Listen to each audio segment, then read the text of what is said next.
आज हम लोग जो है रेसिस्टेंस पर बात करने वाले हैं।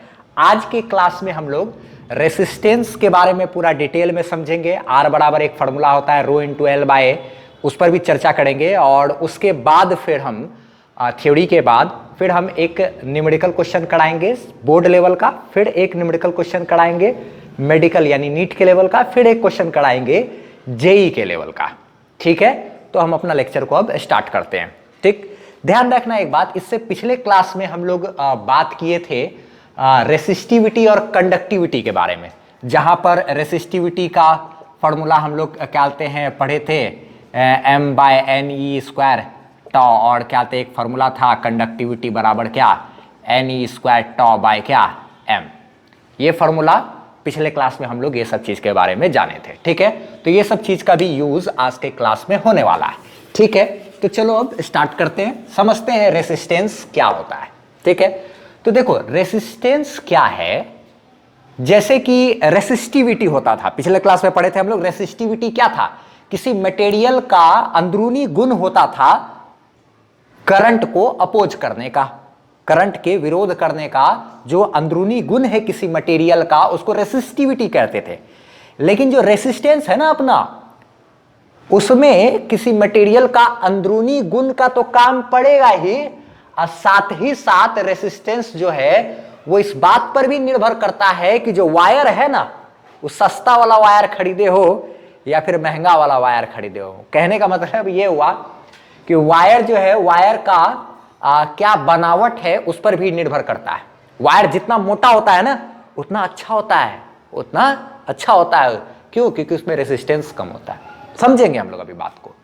रेसिस्टेंस जो है, रेसिस्टेंस सिर्फ रेसिस्टेंस, ध्यान रखना आप एक बात कि जो वायर है, वायर जिस मटेरियल का बना हुआ है उस चीज पर भी निर्भर करता है रेसिस्टेंस, और साथ ही साथ वायर का बनावट क्या है, वायर कितना लंबा है, वायर कितना मोटा है, इस पर भी निर्भर करता है रेसिस्टेंस। रेसिस्टेंस क्या हो गया? रेसिस्टेंस हो गया कि जो भी करंट किसी वायर से पास कर रहा है ना, जो भी करंट किसी वायर से पास कर रहा है, तो जो वायर है वो कितना अपोज करेगा, अपोज यानी कि कितना टोटल कितना विरोध करेगा। कौन? ये वायर, ना कि कौन? ये मटेरियल। देखो ये वायर जो है, ये वायर कॉपर का बना हुआ हो सकता है, एल्यूमिनियम का बना हुआ हो सकता है, सिल्वर का भी बना हुआ हो सकता है, सिल्वर का भी बना हो सकता है, कॉपर, एल्यूमिनियम, या फिर किसका, सिल्वर का भी बना हो सकता है, आयरन का भी बना हुआ हो सकता है ना। अच्छा, हम लोग एक बात जानते हैं कि सबका रेसिस्टिविटी अलग अलग होगा। सबसे कम रेसिस्टिविटी सिल्वर का होता है ना, ये बात ध्यान रखना आप। आयरन का सबसे ज्यादा होता है। ठीक है, अच्छा ठीक है, तो रेसिस्टिविटी होता है। तो अलग अलग मटेरियल के लिए तो भैया क्या कहते हैं रेसिस्टेंस मेरा अलग अलग होगा, बात तो सही है। और साथ ही साथ अगर मान लो एक कॉपर का आप वायर ले लो, ये मान लो हम लोग साधारण एक ले लेते हैं, कॉपर का ही वायर है। चलो कॉपर का वायर एक ये हो गया, और कॉपर का एक वायर ये हो गया। ठीक है, दो वायर है कॉपर का, समझ लेते हैं, ये भी क्या है, कॉपर ही है। अच्छा, इसमें भी करंट जब चलेगा ना तो ये वायर भी विरोध करेगा करंट का, ये वायर भी विरोध करेगा करंट का। दोनों कॉपर का रेसिस्टिविटी तो सेम, क्योंकि दोनों क्या है, सेम ही मटेरियल का है। रेसिस्टिविटी का फॉर्मूला होता है, क्या होता है भाई, क्या कहते हैं m by n e square tau होता है। मास इलेक्ट्रॉन का तो सेम है, क्या कहते हैं चार्ज ऑफ इलेक्ट्रॉन भी ठीक है, और रिलैक्सेशन टाइम भी रूम टेम्परेचर पर डिपेंड करता है, वो भी नॉर्मल टेम्परेचर है। अच्छा, number of electron per unit volume, copper है तो दोनों वायर में सेम ही होगा। अच्छा ठीक है, तो ध्यान रखना आप कि ये दोनों वायर जो है, दोनों वायर क्या करेगा, चलते हुए करंट का विरोध करेगा। दोनों वायर करेगा, ये भी करेगा ये भी करेगा। ठीक है, लेकिन एक बात ध्यान रखना आप, हमको मटेरियल क्या है, उसके अलावा रेसिस्टेंस जो होता है ना, रेसिस्टिविटी तो किसका गुण है, मटेरियल का अंदरूनी गुण है। ठीक है, यहां पर तो ये दोनों वायर में भाई क्या कहते हैं, दोनों वायर तो सेम ही मटेरियल का है, तब तो रेसिस्टिविटी तो दोनों का सेम, तो क्या दोनों रेसिस्टेंस एक जैसा देगा? रेसिस्टिविटी दोनों का सेम है, लेकिन क्या रेसिस्टेंस दोनों का सेम होगा? नहीं, दोनों का रेसिस्टेंस सेम नहीं होगा, क्योंकि ये लंबा वायर है, ये क्या है, छोटा वायर है। तो जब वायर छोटा होता है तो रेसिस्टेंस कम होता है। अगर वायर लंबा है, बहुत दूर तक लेकर के जाओगे, 10 किलोमीटर तक तार खींच दोगे, तो क्या तुमको लगता है रेसिस्टेंस उसको बहुत ज्यादा ना झेलना पड़ेगा? जी, उतना लंबा सफर करना है उसको तय। तो ध्यान रखना एक बात, जो रेसिस्टेंस है ना वो लंबाई पर भी निर्भर करता है। रेसिस्टेंस किस पर निर्भर करता है? लंबाई पे। लंबाई जितना ज्यादा वायर का रेसिस्टेंस उतना ज्यादा ना। ये वायर के बनावट वगैरह पर निर्भर करने वाला चीज है रेसिस्टेंस। लेकिन रेसिस्टेंस है क्या? रेसिस्टेंस वही हुआ कि जो करंट है ना किसी वायर में, उसको कितना अपोज करेगा ये वायर, कितना विरोध करेगा, वही विरोध को बतलाने वाला ही, विरोध का मात्रक, विरोध बतलाने वाला ही कौन है? रेसिस्टेंस वगैरह। अच्छा, और एक बात ध्यान रखना, देखते होगे ज्यादा पैसा लगता है मोटा वायर खरीदने में। मोटा वायर ऐसे भी ध्यान रखना आप कि जो वायर मोटा रहता है ना, जहां पर क्या कहते हैं, अगर रूम में आप एसी यूज कर रहे हो, कूलर यूज कर रहे हो, या कोई अच्छा अगर हीटर वगैरह यूज कर रहे हो, तो वहां पर आप देखते होगे क्या है कि नहीं भैया 1.5 mm का तार नहीं, वहां 2.5 mm का तार खींचना पड़ता है घर में अलग से। हीटर वगैरह के लिए अलग से वायरिंग करना पड़ता है, या फिर एसी चलाना है तो उसके लिए अलग से वायरिंग करना पड़ता है। क्यों? क्योंकि उसमें मोटा वायर खींचना पड़ता है ना, क्योंकि उसमें रेसिस्टेंस बहुत ज्यादा होगा। तार जब क्या कहते हैं, जब जाएगा, जब क्या कहते हैं बहुत ज्यादा करंट खींचता है ना, तो बहुत ज्यादा करंट या वोल्टेज खींचेगा एसी या हीटर वगैरह, तो उसको क्या कहते हैं, वहां पर जो वायर अगर पतला वायर ले लेंगे तो रेसिस्टेंस की वजह से बहुत ज्यादा गर्मी पैदा होगा, तार गलने का चांसेस रहता है, इसलिए मोटा वायर लिया आता है। मोटा वायर का रेसिस्टेंस भी कम होता है और ये सहने का ताकत भी उसका ज्यादा हो गया। तो आप एक बात ध्यान रखना, ये क्रॉस सेक्शनल एरिया इसको कहते हैं ना, ये मेरा ये जो है वायर का ये जो है, ये मेरा क्या है? क्रॉस सेक्शनल एरिया है ना, क्रॉस सेक्शनल एरिया। तो ये जितना ज्यादा होगा ना, यानी कि जितना मोटा होगा ना, उतना अच्छा वायर होता है, रेसिस्टेंस उसका उतना कम होता है। यानी कि रेसिस्टेंस जो है वो मेरा क्या है? इनवर्सली प्रोपोर्शनल है किसके? क्रॉस सेक्शनल एरिया के। अब दोनों को क्या कहते हैं, एक बात आप मिला दो तो रेसिस्टेंस प्रोपोर्शनल हो गया क्या? L/A के। लेंथ के प्रोपोर्शनल और एरिया के इनवर्सली प्रोपोर्शनल। तो यहां से प्रोपोर्शनलिटी का साइन हटेगा और वो जो कांस्टेंट आएगा ना, वही मेरा रेसिस्टिविटी है। वो मेरा क्या है?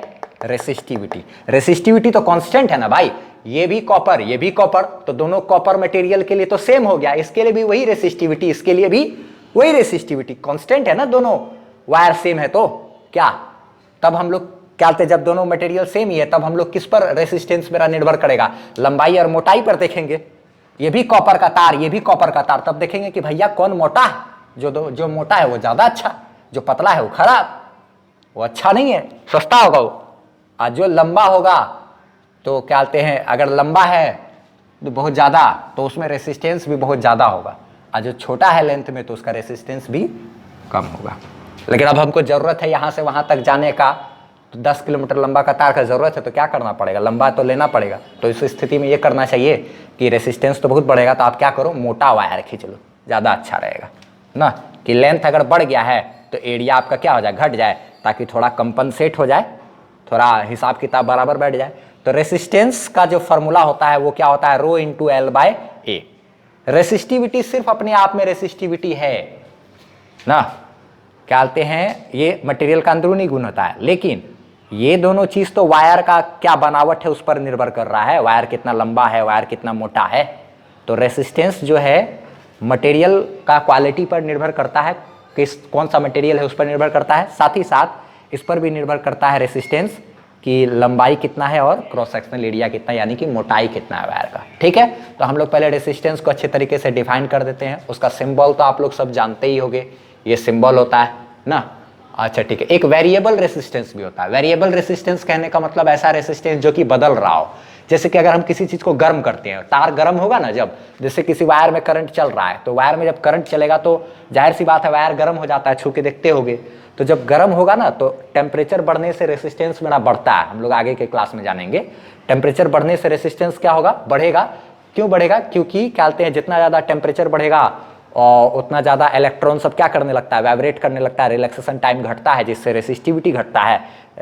रिलैक्सेशन टाइम घटता है जिससे रेसिस्टिविटी बढ़ जाता है। रिलैक्सेशन टाइम घटता है जिससे रेसिस्टिविटी बढ़ जाता है। रेसिस्टिविटी बढ़ता है तो रेसिस्टेंस भी बढ़ जाता है। इसलिए कह सकते हैं टेम्परेचर बढ़ने से रेसिस्टेंस मेरा बढ़ता है। तो जब रेसिस्टेंस बढ़ रहा है यानी कि बदल रहा है रेसिस्टेंस, या फिर कभी कभी हम लोग इच्छा अनुसार भी रेसिस्टेंस को बदल सकते हैं बहुत तरह का डिवाइस वगैरह में। तो वेरिएबल रेसिस्टेंस अगर हो ना तो उसका सिंबल इस तरीके से लिया जाता है, वेरिएबल रेसिस्टेंस का। अभी हम लोग सारा चीज को चर्चा करते हैं, सबसे पहले रेसिस्टेंस को डिफाइन कर लेते हैं, ठीक है। तो इसको अभी हम मिटाने वाले हैं, ठीक है। अब उसके बाद क्या करने वाले हैं, रेसिस्टेंस को डिफाइन कर लेते हैं, यूनिट डायमेंशन सारा चीज लिख लेते हैं। तो लिख दिए हम लोग क्या क्या रेसिस्टेंस के बारे में, कि it is the measure of opposition to current flow in an electrical circuit. किसी इलेक्ट्रिकल सर्किट में जो करंट फ्लो करता है उसको जितना अपोजिशन मिल रहा है, अपोज मिल रहा है, वही मेरा क्या है, रेसिस्टेंस है।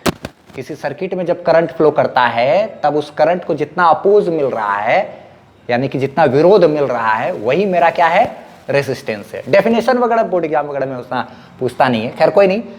सिंबल की बात करें तो रेसिस्टेंस का सिंबल इस तरीके का होता है, एक वेरिएबल रेसिस्टेंस है उसका सिंबल इस तरीके का है। इसका दूसरा नाम रियोस्टेट भी है, रियोस्टेट भी बोलते हैं इसको, ठीक है। यूनिट जो होता है रेसिस्टेंस का वो ओम होता है, ये सिंबल हो गया उसका।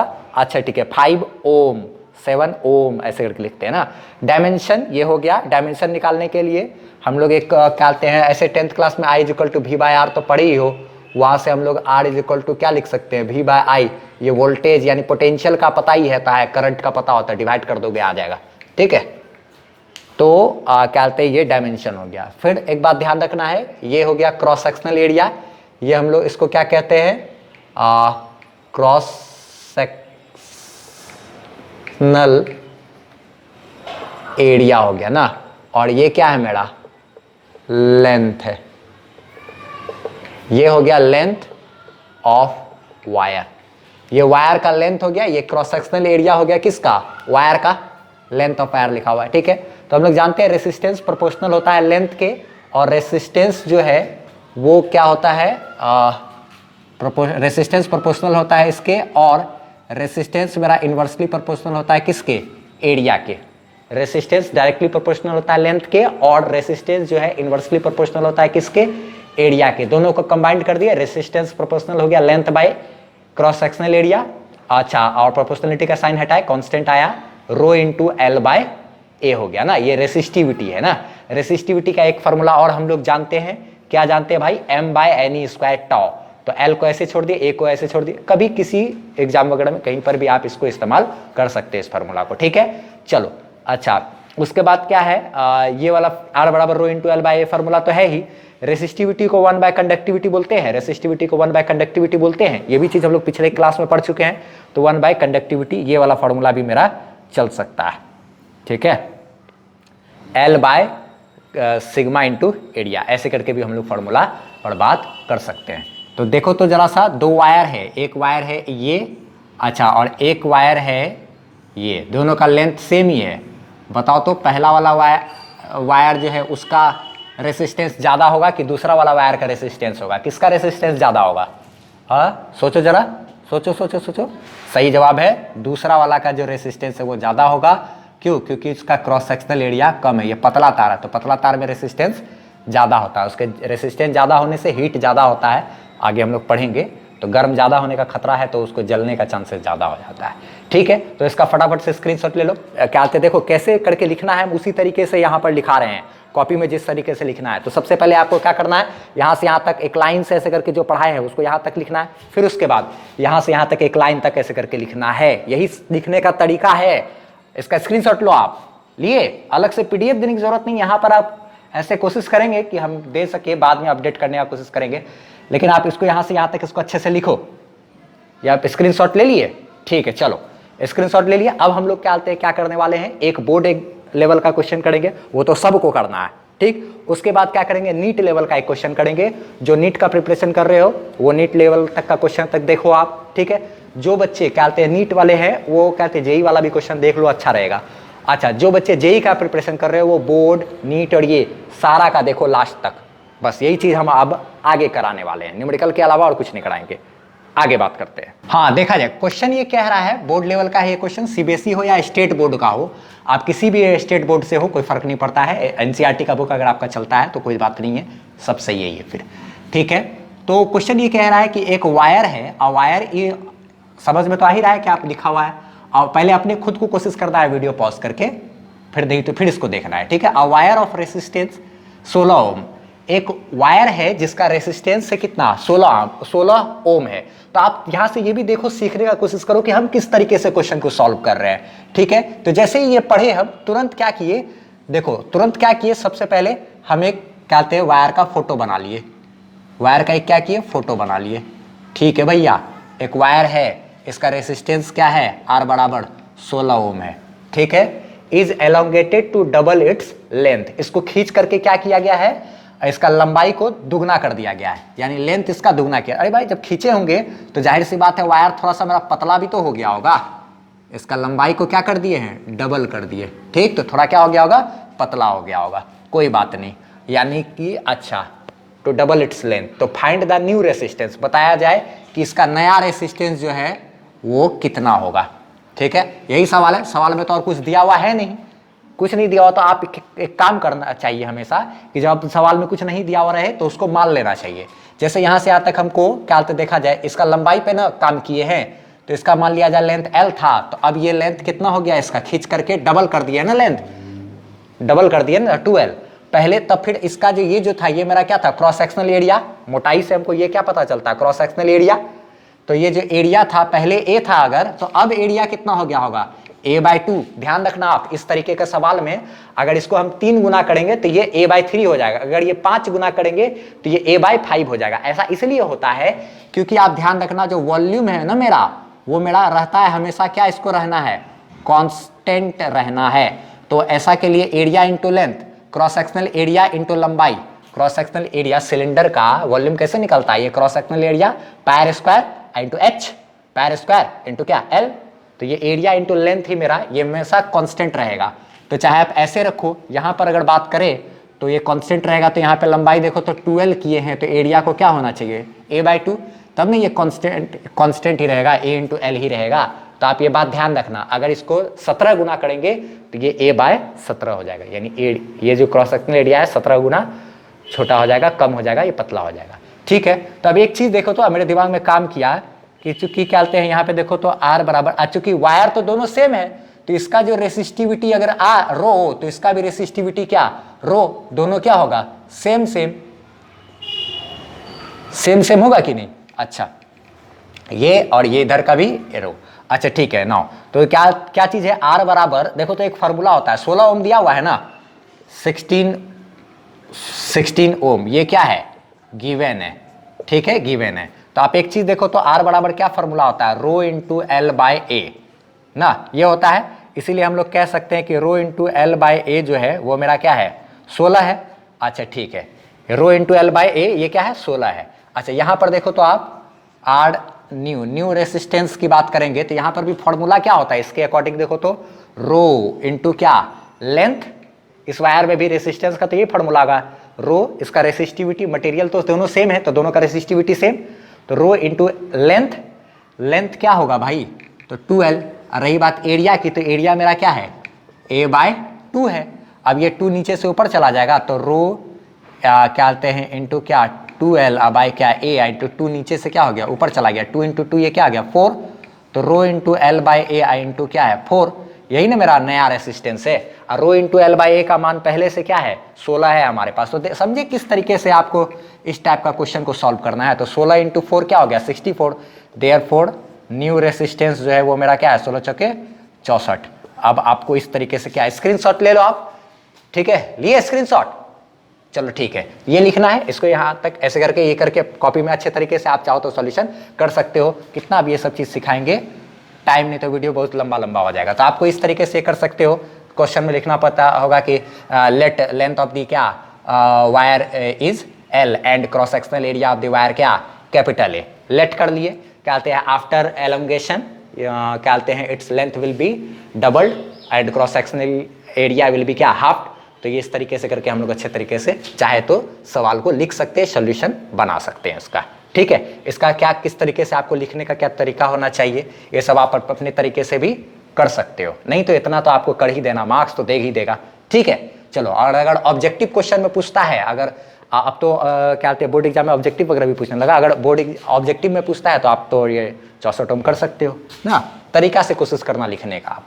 चलो ठीक है स्क्रीनशॉट लिए, चलो अब हम लोग क्या कहते हैं एक नीट लेवल का क्वेश्चन देखते हैं, फिर जेई का देखते हैं। अब जो है क्या कहते हैं, आप देखो जरा सा नीट के लेवल का क्वेश्चन, ठीक है। बोर्ड वाले भी इसको देख सकते हैं कि किस तरीके का क्वेश्चन वगैरह है, ठीक है। बहुत आसान ही है क्वेश्चन। जैसे कि अब बोल रहा है क्या क्वेश्चन में कि एक वायर है, उसका जो रेसिस्टेंस है वो आर ओम है। कितना है रेसिस्टेंस, यानी कि कैपिटल आर है रेसिस्टेंस, ठीक है।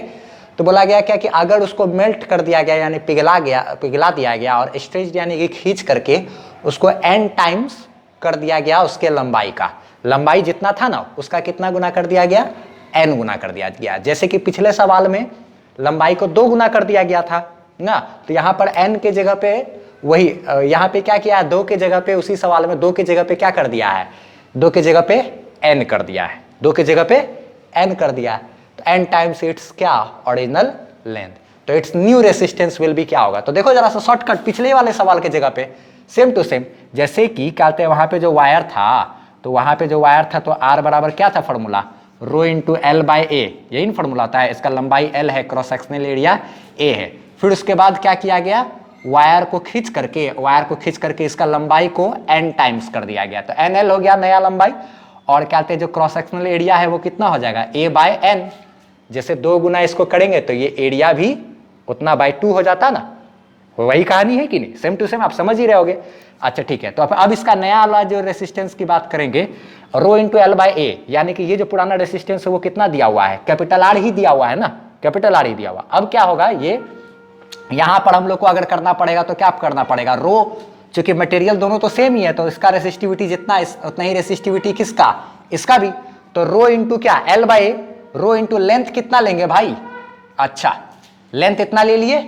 अच्छा रही बात एरिया की, तो एरिया कितना लेंगे, a बाय एन। ये सवाल तो आपको खुद ही बना लेते हैं आप, n ऊपर चला जाएगा, rho into l by a side हो जाएगा, ये n मेरा है ही, rho into l by A, rho into l by a वैसे रख लिए, n वैसे है ही, नीचे से n ऊपर चला जाएगा तो ये n उसमें मल्टीप्लाई हो जाएगा। तो अब आपको समझ में आ रहा होगा, rho into l by A, rho into l by a, ये तो मेरा क्या था, कैपिटल आर था कि नहीं, ये मेरा क्या था, कैपिटल आर। और n इंटू एन मेरा क्या हो गया, n स्क्वायर, हुआ कि नहीं। ये सवाल आप खुद से बना सकते थे कि नहीं, हाँ। तो यानी कि मेरा आंसर क्या आया, वही ना, नया वाला जो रेसिस्टेंस है वो कितना हो गया, n square R, r into N square बोलो या फिर क्या n स्क्वायर आर बोलो। ये समझ में आया कि कैसे कैसे कर दिए, ये रो इंटू एल बाई ए है ना, रो इंटू एल बाई ए, इसको ऐसे ही छोड़ दिए, ये n है इस साइड में रखे इसको, और ये n नीचे से ऊपर लेकर के चले जाएंगे तो n स्क्वायर होगा कि नहीं, इतना सा चीज। चलो इसका स्क्रीनशॉट लेना है, ले लो आप फटाफट से। अब हम एक जेई का क्वेश्चन दिखाते हैं, ठीक है, मेडिकल वाले को। उम्मीद करते हैं पिछला वाला सवाल के जैसा ही है, वही ना जी 64 कहते हैं वही वाला ना हो गया। ये यहाँ पे n के जगह पे पिछला वाला क्वेश्चन में 2 था, तो 2 का स्क्वायर इंटू रेसिस्टेंस की जगह पे अगर बात करो तो रेसिस्टेंस कितना हो गया 16, तो 2 दूना 4 इंटू क्या 16 चौके 64, उसी जैसा ही है कि नहीं, उसी जैसा है कि नहीं। तो आप ये बात ध्यान रखना। ऐसे भी आप इसको एक एज अ ट्रिक भी सोच सकते हो कि अगर n टाइम्स लंबाई को बढ़ाया जाए ना तो रेसिस्टेंस, जो नया वाला का रेसिस्टेंस कितना हो जाता है, n स्क्वायर आर। इसको आप एज अ ट्रिक भी याद कर सकते हो। अब बोलेगा क्या सवाल में, इससे यहां से एक चीज सीखने को मिल गया हमको। अब अगर अगला सवाल बोला, अरे बाबू बताओ तो एक वायर है, उसका ना रेसिस्टेंस है क्या कहते हैं 5 ओम, कितना ओम है भाई रेसिस्टेंस, 5 ओम रेसिस्टेंस है, उसका लंबाई को क्या किया हम खींच करके 4 गुना कर दिए, कितना गुना कर दिए, 4 गुना कर दिए। तो अब बताओ तो नया रेसिस्टेंस कितना होगा। तो हम एक ट्रिक अपना लेंगे, न्यू रेसिस्टेंस मेरा क्या हो जाएगा, पहला पुराना वाला रेसिस्टेंस आर के जगह पे पुराना वाला रेसिस्टेंस छोड़ो, एन स्क्वायर मतलब जय गुना जितना लंबाई किए ना, जितना गुना लेंथ कर दिए उतना का स्क्वायर। तो हम इसको खींच करके कितना गुना किए, 4 गुना कर दिए, लेंथ इसका कितना किए हैं वायर का 4 गुना कर दिए, तो 4 का स्क्वायर कर दो आप, एन स्क्वायर आर। तो आप देखो तो क्या निकला, 4 चौके 16, ये इंटू क्या 5 बराबर 16 पंचे 80। इसको एज अ ट्रिक कर सकते हो। तो आर न्यू बराबर क्या हो जाता है, n square r, new resistance बराबर n square r, new resistance बराबर एन स्क्वायर आर। फटाफट से इसका स्क्रीनशॉट ले लो आप, उसको ट्रिक को जिस तरीके से लिखना आपको ले लो आप। चलो ठीक, ये हो गया, ठीक है। चलो अब हम लोग क्या आते हैं, एक लास्ट जेई का क्वेश्चन करते हैं, बस उसके बाद हो जाएगा काम। डिस्क्रिप्शन को जरूर देखना है, हर वीडियो का मेरा डिस्क्रिप्शन को देखना है, क्योंकि हम उसमें अपडेट करते चले जाते हैं। और साथ ही साथ जो जो वीडियोस वगैरह में जहां जहां पे डाउट वगैरह है ना, अगर किसी तरीके का डाउट वगैरह को लोग को पता चला हम वीडियो को अपलोड कर दिए, कुछ समय के बाद आप कमेंट में देखें क्या कि बहुत सारा डाउट है कि सर ये कैसे हुआ, यहाँ पर ये कैसे हो गया, वहाँ पर वो कैसे हो गया। तो हम डाउट के लिए अब क्या कहते हैं एक नया वीडियोस वगैरह जो है अपलोड करने वाले हैं। अपलोड करके उसको अनलिस्टेड करके प्राइवेट सेक्शन में अपना रखेंगे, और उसका जो एक लिंक होता है ना, उस वीडियो के जो वीडियो हम पढ़ाए हैं, जैसे ये वाला वीडियो है, इस वीडियो में आपको जो भी डाउट मिला कमेंट सेक्शन में हम सारा डाउट को जमा कर लेंगे। अब क्या करेंगे, उस डाउट पर एक वीडियो बना देंगे, और उस वीडियो को बना करके हम अपना एक अनलिस्टेड में रख लेंगे। अब क्या करेंगे, उसका जो लिंक है हम डिस्क्रिप्शन में दे देंगे कि इस वीडियो में जो भी आपको डाउट है वो आप इस लिंक से देख सकते हो, तो वहां से उस डाउट को क्लियर कर दोगे। तो समय समय के साथ जो जो डाउट आते जाएगा वो हम उसमें करते चले जाएंगे। तो ये सब चीज को आपको ध्यान में रखना, हर वीडियो का डिस्क्रिप्शन आपको देखना है। लास्ट जेई क्वेश्चन देख लो आप। अब हम लोग लास्ट क्वेश्चन देखने वाले हैं जेई लेवल का। ये बड़ा ही मजेदार क्वेश्चन है, जरा सा देखा जाए। जरा सा इसमें कह रहा है, ये पहले वीडियो को पॉज करके खुद से बनाने का कोशिश करना है, समझने का कोशिश करना है, फिर मेरा सोल्यूशन देखना है। देखा जाए जरा सा, ये एक मटेरियल है बी, और कमेंट में बताना है कि बना कि नहीं बना, ठीक है। एक मटेरियल है बी जिसका स्पेसिफिक रेसिस्टेंस जो है ना वो मटेरियल ए की तुलना में दुगना है। तो स्पेसिफिक रेसिस्टेंस कहने का मतलब क्या होता है, रेसिस्टिविटी। रेसिस्टिविटी जो बी का है ना वो दुगना है, किसके तुलना में, ए की तुलना में, ठीक है। चलो उसके बाद क्या कहते हैं, यानी कि ऐसा कुछ लिख सकते हैं कि क्या कहते हैं हम लोग यहाँ पर ऐसा देख सकते हैं कि क्या गिवन है भाई, कि जो रो जो है बी का वो क्या है, रेसिस्टिविटी जो है ना ए का उसका डबल है। जो ए का रेसिस्टिविटी है, मटेरियल ए का रेसिस्टिविटी उसका डबल है, किसका रेसिस्टिविटी, बी वाला का, बी का, ठीक है। तो आ सर्कुलर वायर मेड ऑफ, एक सर्कुलर वायर बनाए, चाहे कैसा भी वायर लंबा बना दे, कोई फर्क क्या पड़ता है, कैसा भी वायर है जो कि बना हुआ है किसके, बी के, उसके पास 2 गुना डायमीटर है किसका, ए जो वायर है उसका। यानी कि जो एक वायर जो ये वाला कह रहा है ये, कि एक वायर जो ये है मेरा बी, और एक वायर है मेरा क्या, ए, एक वायर मेरा क्या है, ए, ठीक है। अच्छा ये वायर मेरा क्या है भाई, ये वायर मेरा क्या है, चाहे कोई भी लेंथ का है, ये वायर है मेरा ए, और ये वायर मेरा क्या है, ये है बी, और ये क्या है, ए, ठीक है। बोल रहा है क्या कि इसका जो डायमीटर है ना उस इसके तुलना में 2 गुना डायमीटर है इसका। तो इसका डायमीटर दुगना है, यहां से यहां तक डायमीटर होता है ना, तो डायमीटर दुगना है, तो इसका मतलब जो रेडियस है ना, ये रेडियस, त्रिज्या, व्यास जो है वो 2 गुना है। तो ये जो त्रिज्या है यानी कि रेडियस जो है ये भी क्या होगा, इसके तुलना में डबल ही होगा। अगर इसका रेडियस आर ए है और इसका रेडियस क्या है, आर बी है, देन हम लोग ऐसा कह सकते हैं कि जो क्या कहते हैं, ऐसा कह सकते हैं कि आर बी बराबर आर बी, या फिर ऐसा कह लो ना, ऐसा कह लो तो ज़्यादा अच्छा है। इसका रेडियस आर, तो इसका रेडियस क्या है भाई, 2r, ऐसा कह सकते हैं कि इसका जितना डायमीटर है उसका दुगना डायमीटर इसका है, इसका मतलब इसका जितना रेडियस होगा उसका डबल इसका क्या होगा, रेडियस। क्योंकि क्या अगर इसका क्या कहते हैं डायमीटर, अगर क्या कहते हैं क्या है 4 है, तो इसका डायमीटर क्या हो गया 8, तो इसका रेडियस कितना होगा, डायमीटर का आधा रेडियस होता है इसका 2, तो इसका भी क्या, इसका डबल हुआ कि नहीं, रेडियस भी।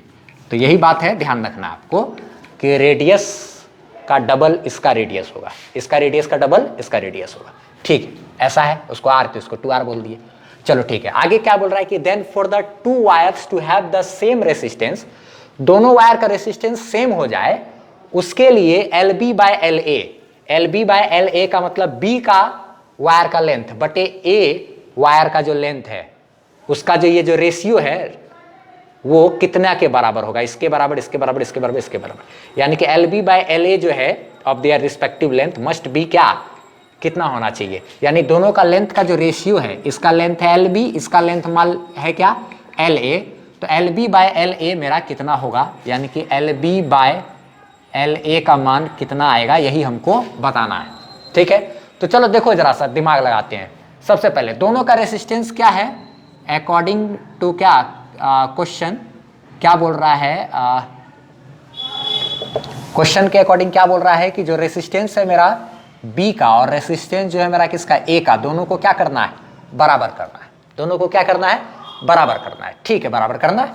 तो इसके लिए फॉर्मूला क्या होता है, होगा रो इंटू L आई इंटू क्या ये क्रॉस सेक्शनल एरिया इसका ना, किसका एरिया भाई, बी वाला का, बराबर रो इंटू एल बाय ए, किसका, तो ए का मटेरियल ए का रेसिस्टिविटी, मटेरियल ए का लेंथ, मटेरियल ए का क्रॉस सेक्शनल एरिया, यही ना दोनों को हमको बराबर करना है।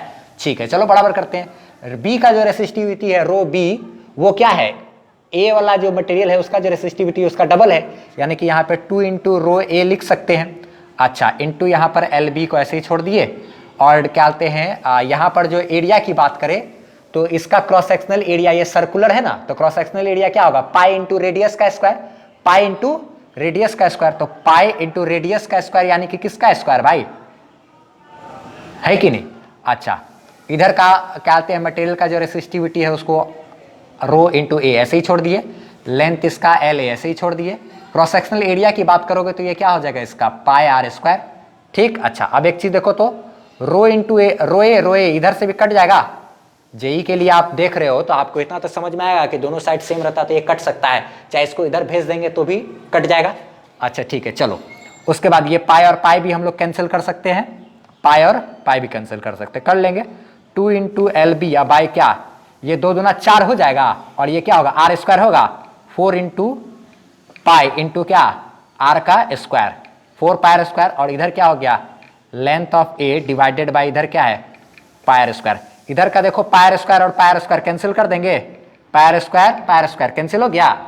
अच्छा 2/4 कट गया, यहाँ 2 हुआ, 2 से 4 को काटेंगे यहाँ 2 होगा, तो यहाँ पर देखो तो फाइनल रिजल्ट इधर क्या लिखेंगे भाई, length of B divided by 2 is equal to इधर क्या है लेंथ ऑफ ए। अच्छा इसको उधर भेज दो, इसको इधर भेज दो, therefore length of B by length of A is equal to क्या हो गया 2 हो गया कि नहीं, तो आंसर मेरा क्या आ गया डी नंबर। आपका आया था क्या, इसका फटाफट से स्क्रीनशॉट लेना है तो ले लो, आप लिए, ठीक है। तो आप क्या कहते हैं इस तरीके से आप क्वेश्चंस वगैरह को सॉल्व कर सकते हो। डिस्क्रिप्शन को जरूर देखना, आप क्या कहते हैं उसके बाद ही जाना, ठीक है, कुछ है या नहीं है डिस्क्रिप्शन में देख लो, क्या कहते हैं बस हर वीडियो का जो भी हम पढ़ाएं उसका डिस्क्रिप्शन में को जरूर देखना आप, ठीक है। कमेंट सेक्शन में ये बात बताओ कि ये जो इस तरीके का जो हम क्या कहते हैं वीडियो जो बनाए हैं ये आपको कैसा लगा नहीं लगा, ठीक है, इसके बारे में अपना राय जरूर दो। मिलते हैं हम लोग क्या कहते हैं अपने नेक्स्ट वीडियो में, तब तक के लिए आराम करो।